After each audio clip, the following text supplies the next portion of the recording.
Coming up on this episode, 2016 was a leap year, so LTV News interviewed a leap baby. Hello, I'm Steve Graham. And I'm Madison Elliott. A new tour allows you to see Philadelphia from the top of the One Liberty building. We have all this and more coming up on LTV News, where the action never stops.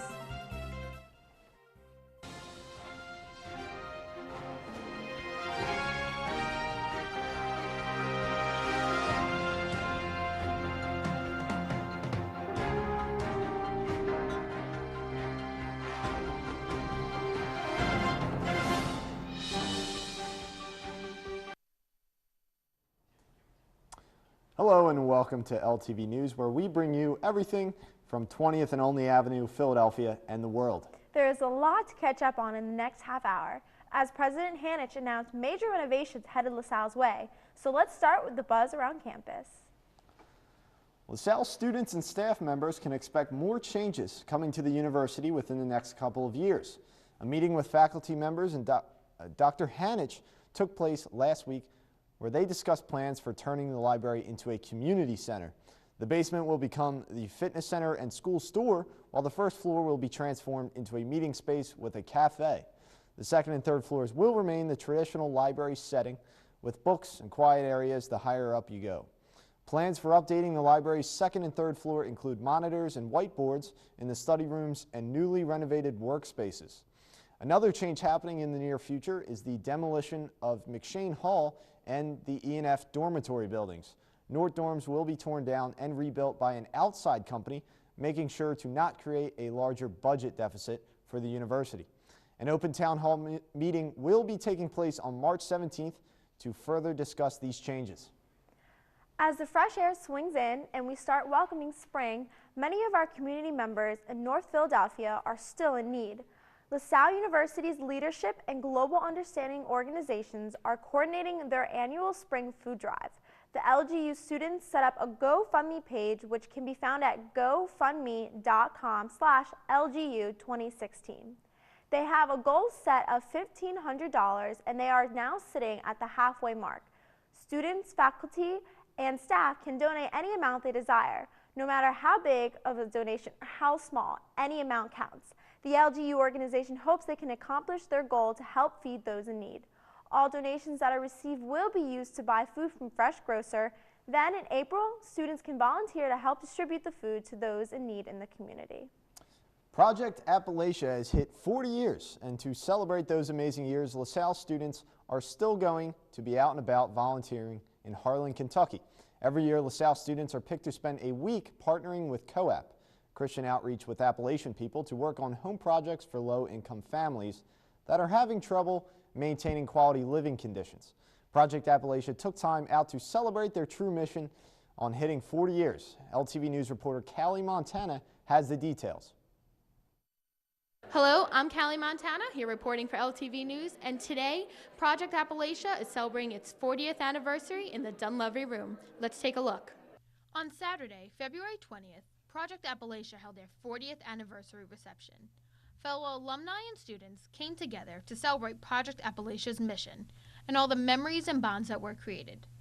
I had the opportunity to speak with three amazing people who have been touched from their experience and what it truly means for them to be a part of Project Appalachia. I think for me the biggest thing is that it means 40 years of a strong tradition, a great sense of what LaSalle is all about, which is service, community, and faith. And I know for myself, I was on the trip for 4 years as a student here and coordinated when I was a senior, and one of the biggest things that struck me when I started LaSalle was just the power and magnitude of this trip and the people who were on it. And so it was how I found my niche here on campus, and I was able to kind of translate that and bring that with me after I graduated.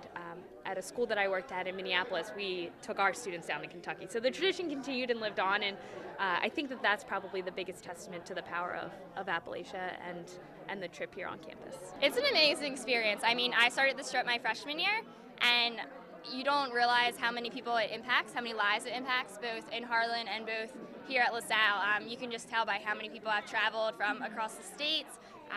Caleb traveled, who's the son of Co-op, actually traveled from Kentucky, so it's just great to see how it's flourished and how it's growing.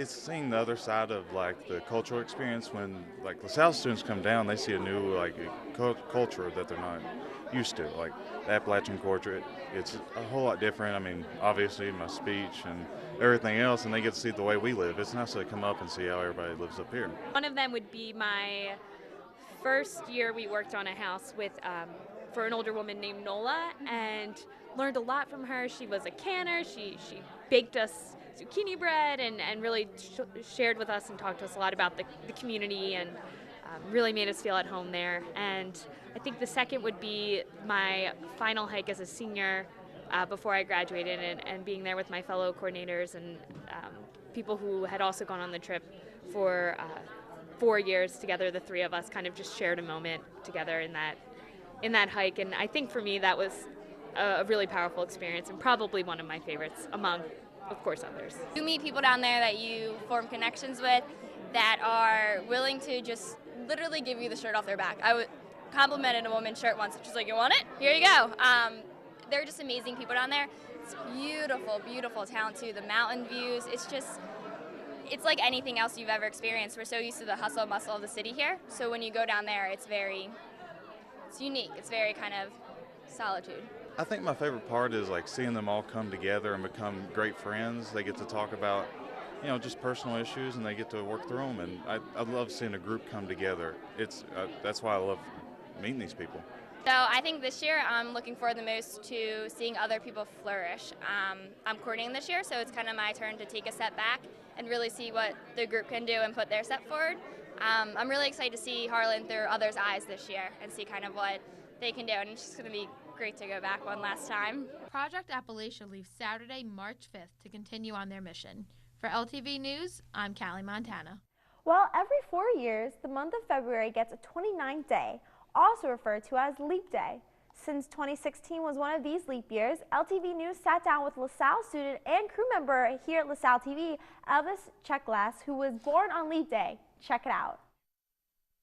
Hello, I'm Corey Meredith, and today we are joined with Elvis Cheklas, our very own leap year baby. So Elvis, thank you so much for joining us today. Pleasure to be here. So I have to ask you, of course, what is it like being born on Leap Day? It's a unique experience. I mean, there's not a lot of people born every 4 years on this special day, and it's actually, as a kid, to be quite honest, I used to hate it simply because I had to celebrate my birthday every 4 years, but whenever there's not a leap year, I just celebrated both on the 20th and the 1st. So it's just like, I don't age twice, but I so just it's like double the birthdays, it's right? almost like double the birthdays as And you well. heard leap year babies go all out, so I see your little pin and shirt are representing that as well. Talk a little bit about that. Well, this is my mom's idea, and she thought of buying the pin and the shirt and everything, and it has like the little, like the year I was born and the frogs, because apparently as a kid I used to love frogs, and we didn't realize that frogs were associated with Leap Day until like a couple years ago. So it was perfect. So it was, like a little it was match perfect to me because I felt good about myself, because I was wondering, why do I like the color green in frogs? It's just like, Well, because of your leap year baby. So you said a little bit that you can celebrate your birthday on both the 28th and the 1st, but what's your actual birthday on a year that's not a leap day, considering like 16 or 17 you get your license depending on the state you live in, or your 21st birthday, when are you like officially of age?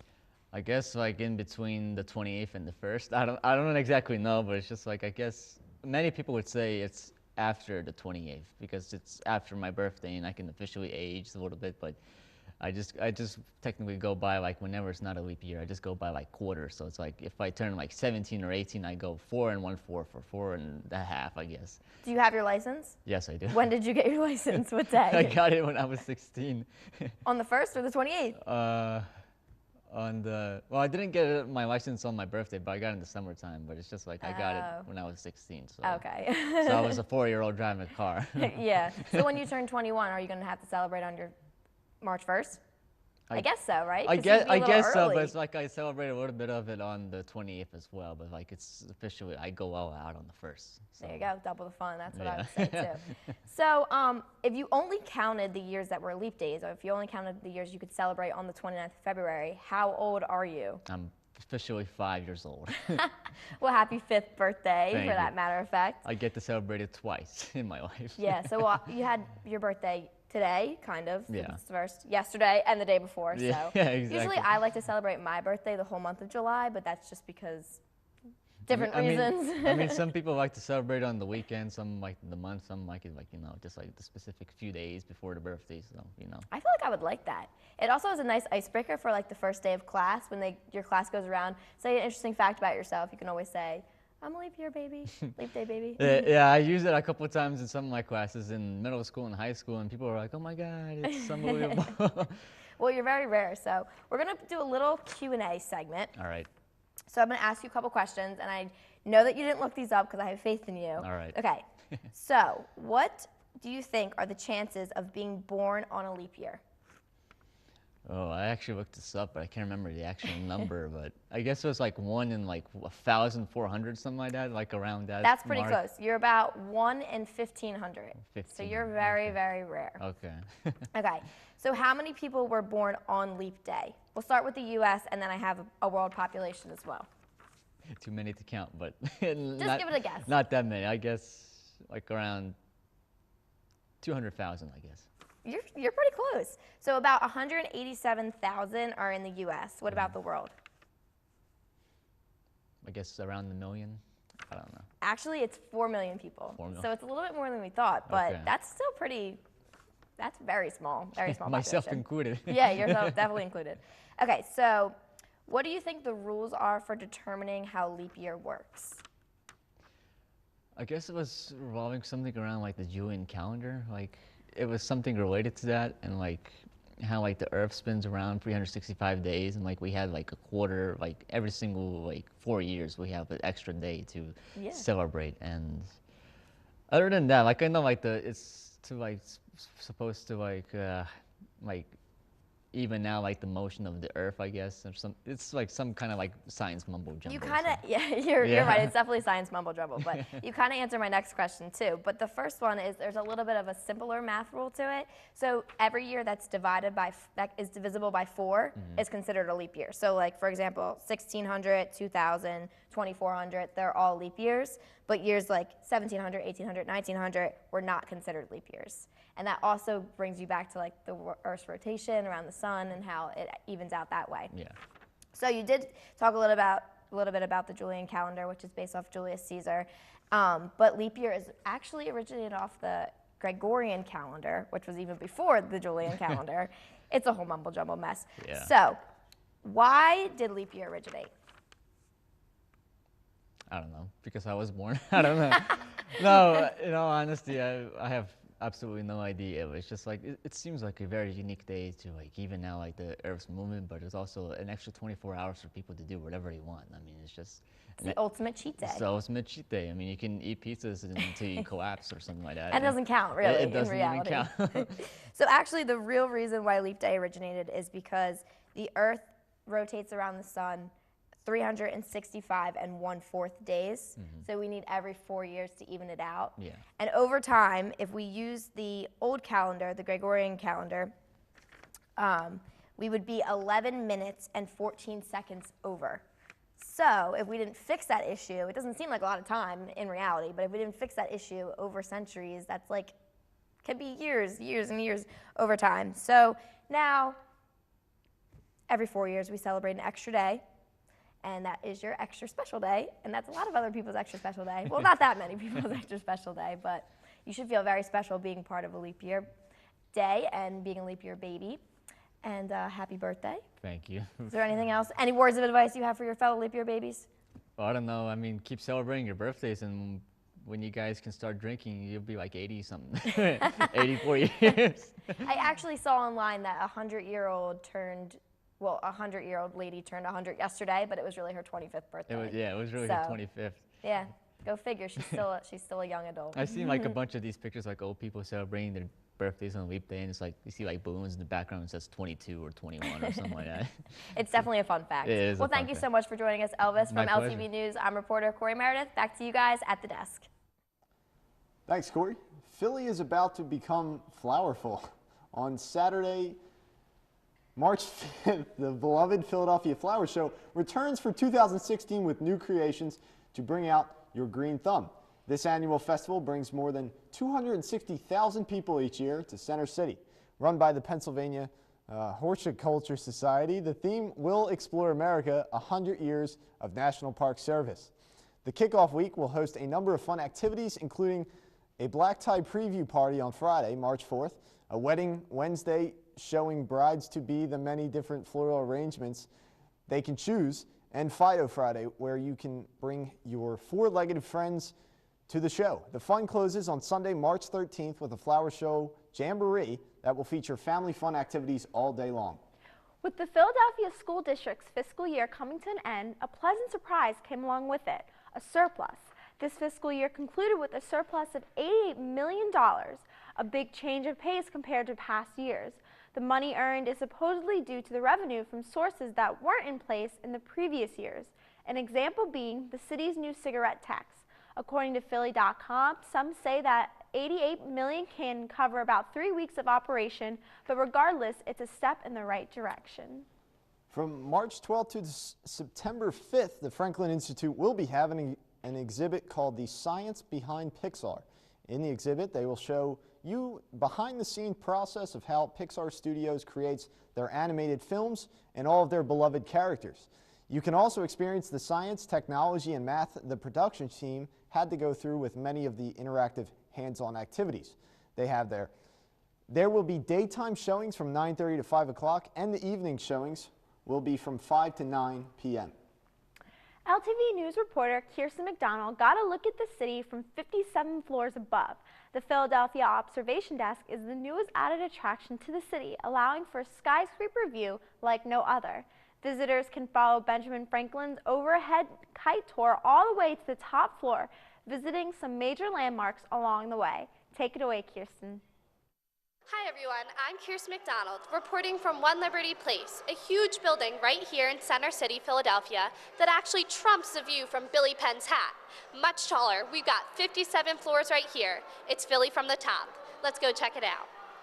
The attraction begins on the first floor with artwork that depicts the Philadelphia experience. The artwork continues up the escalator and takes you to the second floor. William Penn's feet are on the second floor, which begins the kite string journey. The elevator then takes you up to the 57th floor, showing you a video of all of Philadelphia's most popular attractions through the lens of a flying kite.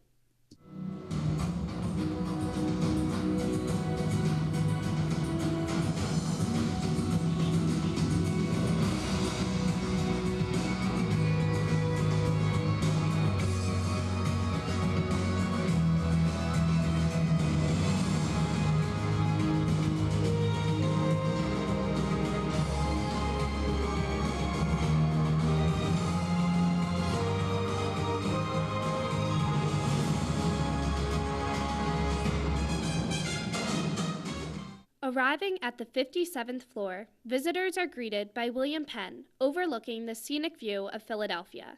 I spoke with marketing manager Jessica Blank to discuss the new attraction. The process began in December of 2014. Montparnasse 56 is our parent company. There's no other place where you can come 57 floors up, 883 feet above, to see all of Philadelphia. The view and experience caters to all ages. It can serve as a family outing or even a first date. The artwork, our lighting installations tells the story of Philadelphia in a way. Like the way our murals are laid out, they're in a mosaic style, which honors Isaiah Zagar, who developed the Philadelphia Magic Gardens. Jessica gives the inside scoop on the best time of day to experience the view. It brings multiple different lighting options. What's been very popular is sunset, of course. Everybody comes around like the 4 to 6 time, depending on the season. The morning views are magnificent. You start to see, the lights come up, and then the night views are amazing as well. Like, it's dark up here, the city lights are on. You can't really compare the two. Like, my favorite is probably the sunset views. While getting a bird's eye view, you can also use the touchscreen to zoom in anywhere in the tri-state area, including Love Park. Speaking of love, romance is very popular on the 57th floor. Yes, there's been about 3 pop-up weddings and about 12 to 14 engagements since we've opened. Yeah. A statue of William Penn was once the tallest point in Philadelphia until One Liberty Place was built. Passionate sports fans believe the building caused the city's sports teams a losing streak until 2008 when the Phillies won the World Series. I asked Jessica her opinion on the curse. My opinion, I mean, I don't know what to believe. You know, back in 2008, I think some of our diehard fans decided to put a different statue of Billy Penn in the Comcast Tower, which towered over One Liberty, and then that was the year the Phillies won the World Series. The observation deck gives us an opportunity to experience everything Philadelphia. Culture, sports, all in one building, right here on the 57th floor of One Liberty Place. I'm Kirsten McDonald for LTV News. Wow, Philly looks even better from that bird's eye view. Well, when we return from this commercial break, we'll hear about the recent Academy Awards, and Gavin Lichtenstein joins us from Little Rock, Arkansas. Stay tuned.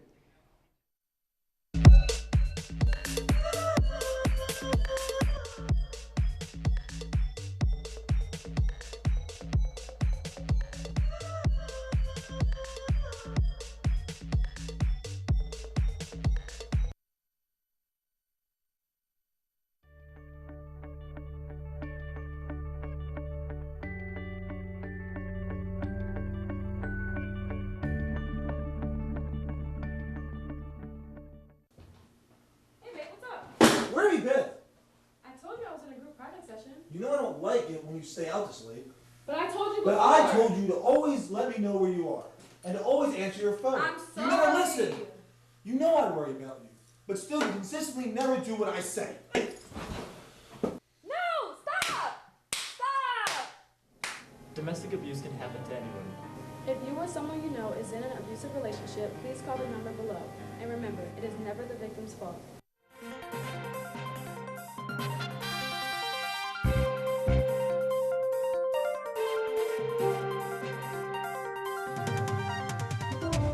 Welcome back. On Sunday, February 28th, the world's biggest movie stars all gathered in one place at the Dolby Theater in Los Angeles for the 88th Annual Academy Awards. The ceremony was hosted by comedian Chris Rock, who last hosted the event in 2005.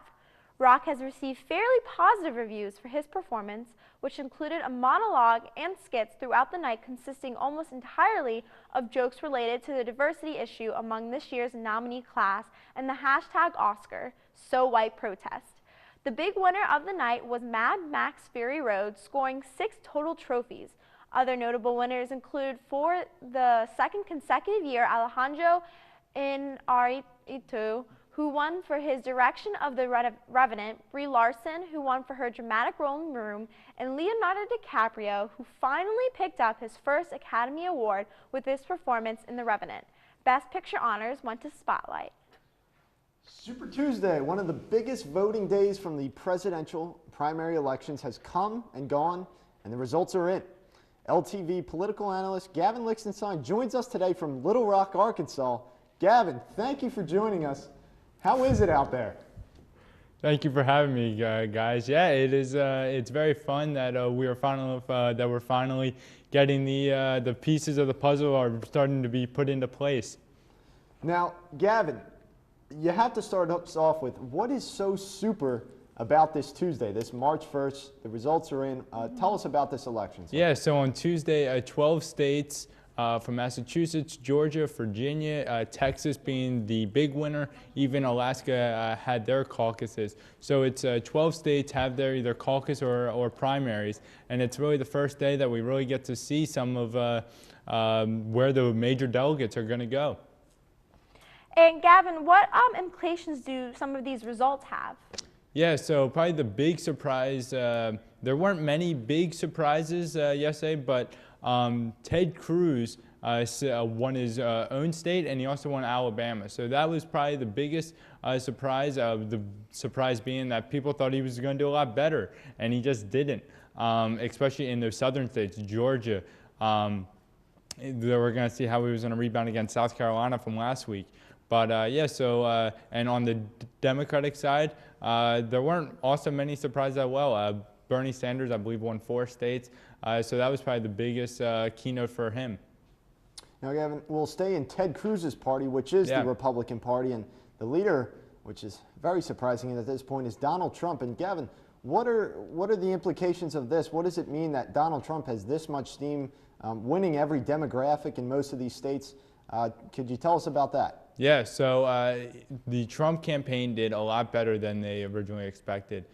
They picked up delegates that they weren't exactly expecting. He came in second in Texas, which were by all polls leading into yesterday. That's where it looked like it was going to go.